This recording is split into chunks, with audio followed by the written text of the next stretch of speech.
Welcome to the Invisible Wheelchair Podcast. This is Throwback Thursday. One Thursday each month, we take a trip back in time to a previous podcast. With so many new visitors to the podcast, I thought it was a good time to get back to some of the good stuff we've had from the past. Today's podcast is sponsored by ocdsigns.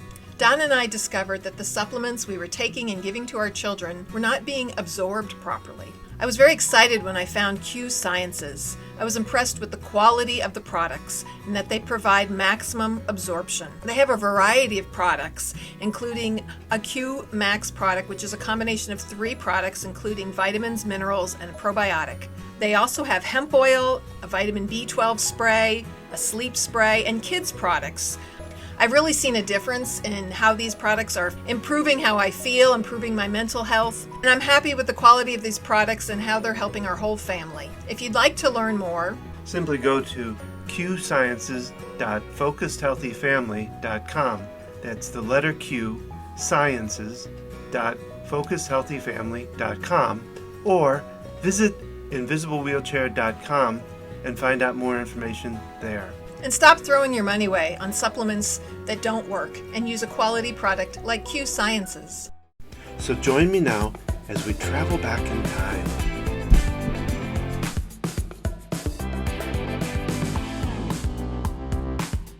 This podcast was recorded March 24th, 2017. This is podcast number 1C, The Look of OCD, Signs and Symptoms of Obsessive Compulsive Disorder. Last podcast we talked about pandas and pans type of OCD. This time, this podcast, I really want to talk about the signs and symptoms of obsessive compulsive disorder. And the reason for doing that is that I feel like if I can help somebody recognize it earlier, get it possibly diagnosed earlier, that can actually speed up the recovery, speed up the healing from that. Especially when kids are young or people are young. That's when it can recover faster. When you start creeping into teen years, it gets harder. And I've kind of learned this from my own personal experience, but also working with clients, and how much this can help escalate the healing part of it. So what I want to talk about today is the 10 signs that I know of for OCD, and give you some ideas of the symptoms and all that go with it, and give you some tips around it. So, because we're dealing with something that is very pervasive, in the world today. Persuasive, well, it is persuasive too, because OCD does kind of throw you off. But it's pervasive in the world today, and whatever I can do to make it more real and bring it out and have people understand it and know the difference between OCD and just being organizational or something of that sort. So I want to start out by these signs, these 10 signs, and again give you some hints on it. So sign number 1, performs excessive rituals or behaviors and does it frequently. And let me kind of go over what I see as some of the rituals that can be done. First, there's hand washing. Now that's the one that's most common. In fact, that's the one I think that has confused most people as to what OCD is. Most people think it's the hand washing disorder or disease. And in actuality, it's just really a symptom of it, a behavior of it. So what you can look for as telltale signs of a hand washing issue that might be OCD is I look for dryness of the hands, very rough, dry hands, sometimes cracked and bloody. Sometimes when they come out of the bathroom, their hands might be really red because they feel like they have to do it really intense heat to be able to stop the germs maybe, or stop the dirt or whatever. So you can look for that. You can look for a soap dispenser that has to be filled a lot more frequently than you might imagine for the size of a household that you have. And also when they're in the bathroom, you can listen for excessive amount of water running. It might be hand washing, it might be showers. In my family, it happened to be both of those, mostly hand washing, but showers was a problem too, washing for 2-3 hours. And so we saw a lot of that, the dryness in the hands and cracking and really bloody hands because of that. Now, the second one is extensive cleaning. Now, that hand washing falls kind of under this category, but that cleaning can be other things like the cleaning the house, cleaning the car. And here again, what I'm going to talk about throughout this podcast is about observation, being very observant of what's going on. Can this person deal with a little bit of dust on a shelf, or something dirty that isn't really bad, but it's just got a little dirt on it? Can they tolerate that? Or do they have to constantly be cleaning something? If there's a little tiny bit of dust, they're cleaning it right away. And if they see that dust and they can't get to it or they can't get it clean, do they fret over it for long periods of time, 2-3 hours, with anxiety over it? Checking is the third one. Checking doorknobs, checking the stove, maybe the freezer, see if the light goes off. Things like that they check that normally aren't checked, but maybe once. Everybody as they go out the door may reach back and double check the lock just to make sure it's tight or it's locked or whatever. But somebody with OCD will really work at doing that. I've heard it up to 50 times, which can drive people crazy. I've seen people lose their jobs because of it. So when you see it become excessive or unusual amount of times, that's what you want to do. Counting is another one. When they have to count and do like I've heard of people going out the door and they have to go out 3 times each time they go out. Or I've heard of somebody that went backwards out through a door and they have to do it several times. There's a certain amount that's locked into their brain that they have to do some function before they can actually move on from it. And if they can't do it, then again, the time of stress and anxiety starts extending to hours of time worrying about it. And you can also, a lot of times, hearing them whisper the numbers or whisper the pattern as they're doing things. So some telltale signs to look for when you're doing that. The next one is exaggerated organization or neatness. Having to have shelves labeled, having to have things in a certain order, a certain pattern. And what I always talk about here is the fact that the difference between an organizational fanatic maybe and an OCD person is an organizational fanatic might be really concerned about the neatness of his desk, yet he doesn't spend hours on it. He can try to straighten it up. If he can't get in, he's got a meeting to go to, he goes to the meeting, or it's the end of the night, he goes home, whatever.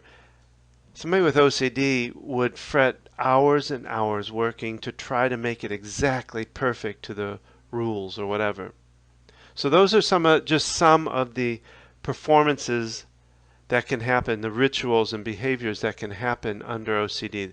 There probably are more, and I think I know of some more, but those are some of the main ones so giving you some ideas of what to look for. Number 2, there are unusual actions taken by the person, such as avoiding the touching things, walking around things in a bold way that you really want to keep an eye on.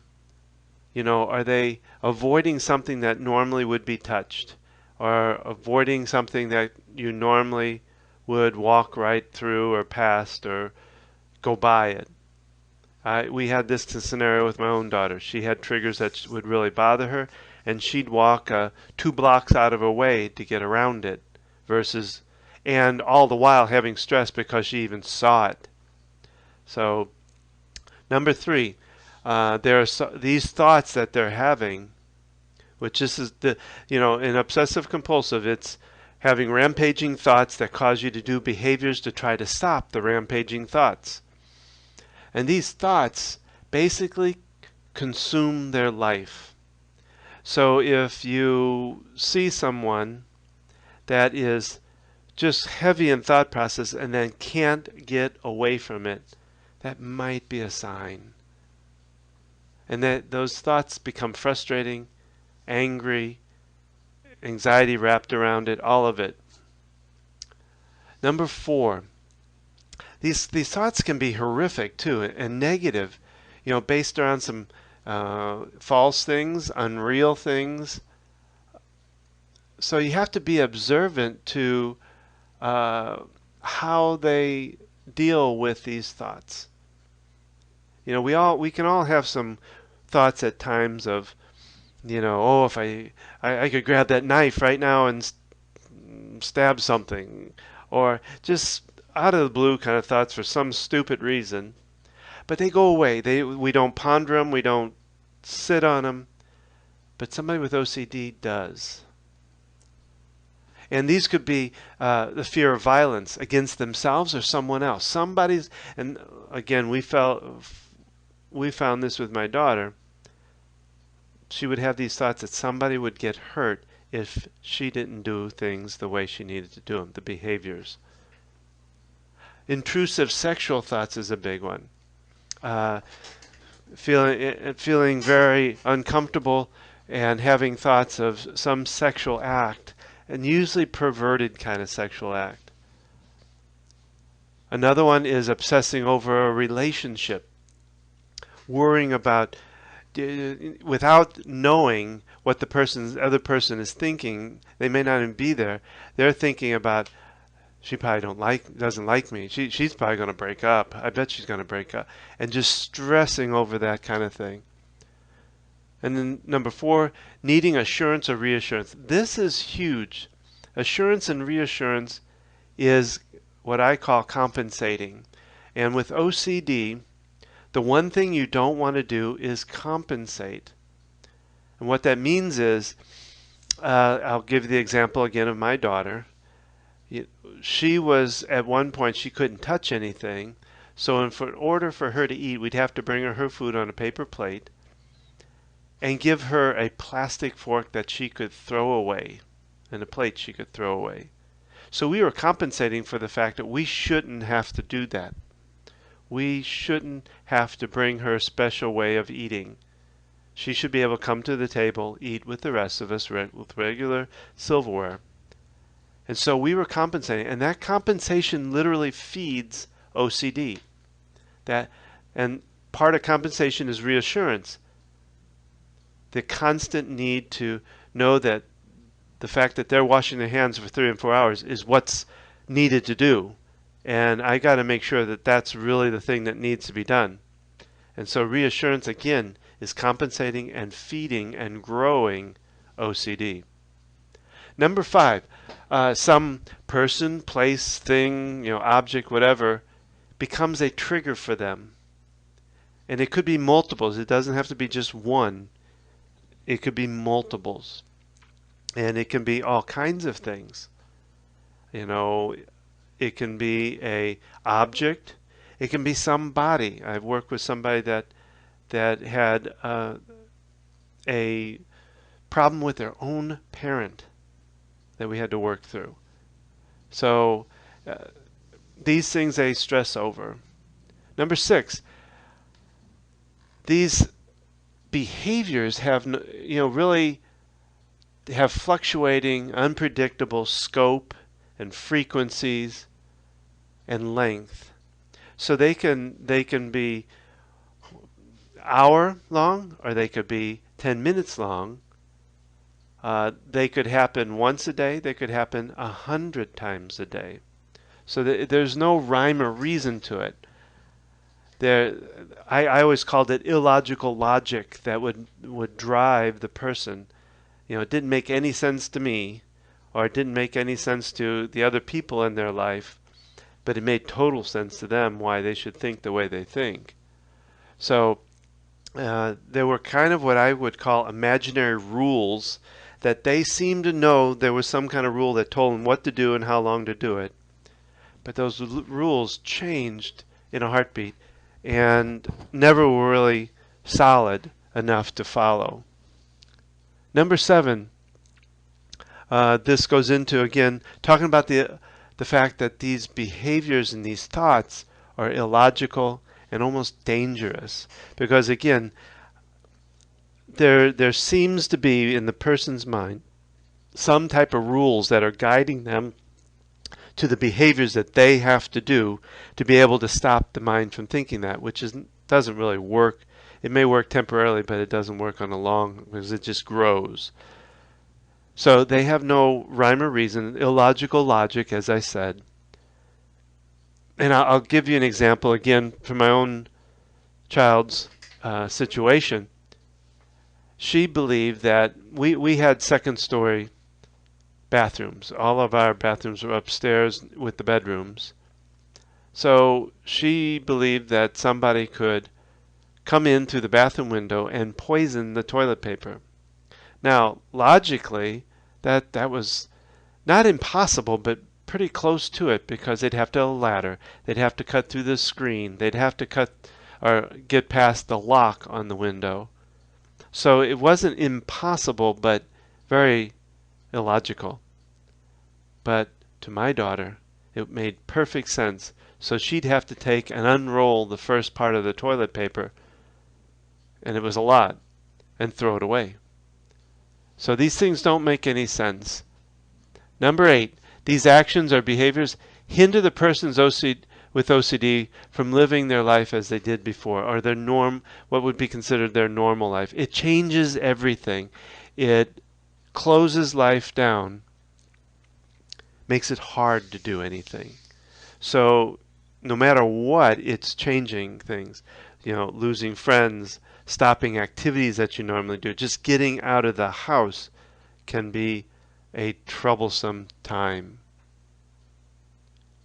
So their life as it was is no longer, and will no longer be, because that changes a lot of stuff. Even for your future life, once you even get past OCD, you are a changed person. Sometimes for the better, sometimes not. Number 9, there are cover-ups. Oh yes, OCD people tend to like to lie or cover up what's going on because they're embarrassed. They don't want people to know what they're going through, or that they have a problem, or that they have OCD. And I find it, they have appearance anxiety, in other words. What's interesting about it is that I believe, like I saw, especially with my daughter, and I've seen with some clients, is that they have a part of their brain that does see this action or this behavior as not making any sense, as illogical.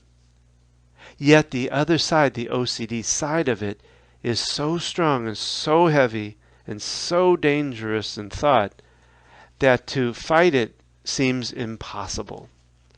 So they cover it up.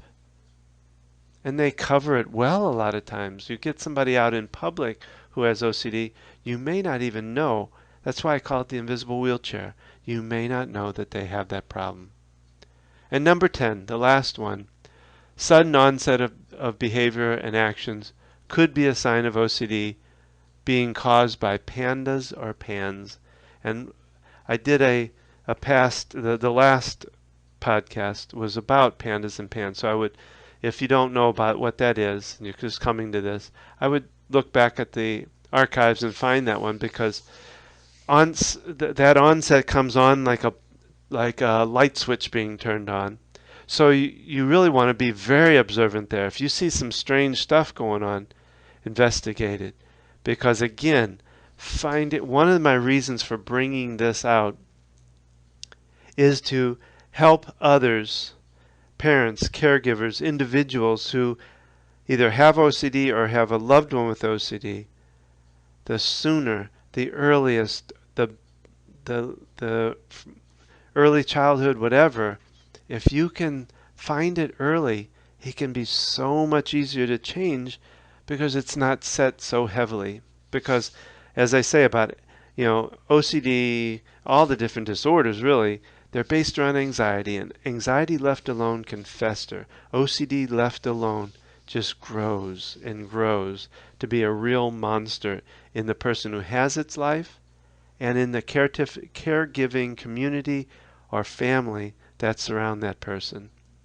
So I want to get this out. I want to put this out there so that people can possibly see this thing early and do some preventive work.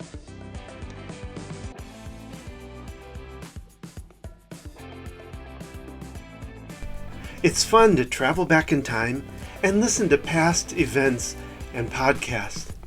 Maybe you have a story from the past about how you overcame OCD. Or maybe you want to tell what you're going through right now dealing with OCD. We want to hear about it. Simply go to invisiblewheelchair.com, and on the left-hand side you'll see a little area that says Stories from the OCD Side. Click there and tell us all about it. We'll be happy to listen and put you out there. And remember, my wife and I are here to help you with your OCD and your anxiety. Simply go to familyocd.com or focusedhealthyfamily.com, and there you can connect with us and get a free consult to find out if we can help you. And thank you for visiting us today on the Invisible Wheelchair Podcast, and we'll look forward to your next visit with us. So thanks for coming. Take care.